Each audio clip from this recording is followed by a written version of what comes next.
obviously the elephant in the room, Greg. 1978. Safety in construction. I don't know what it looked like back then. I was about 3 years old. So, for most of us, we're assuming you run over to the crane, you get on the ball, you ride it up 7 stories, you jump out on the floor, and that was just kind of the way it was. So, what was it like? So there's no doubt that safety has come a long way, as well as all technologies in our environment. But that never happened on any of my projects. Actually, the company that I was doing my internship took safety very seriously.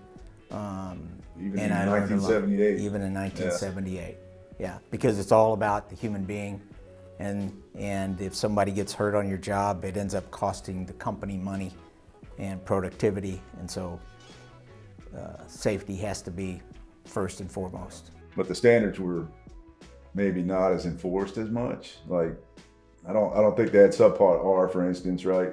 Back then. That's correct. The standards have changed since back then. So they had safety, just not to the level that they had their own safety programs. Yeah, but they did have safety meetings once a week, first thing on Monday morning, and tried to heighten the awareness of safety on projects. Do you remember, when it first became a big deal for you, like when it was like, hey, this has to happen, or this is the way it's got to be from now on, type of mentality?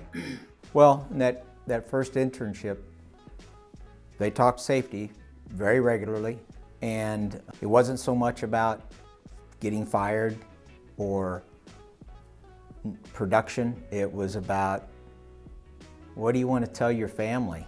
Or what should we tell your family when you got hurt on the job because you weren't following the rules or paying attention?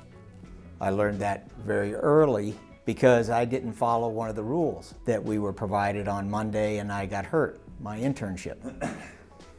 So when ironworkers are erecting a 4-story building and you violate the safety caution tape, and I went through it when I wasn't supposed to, and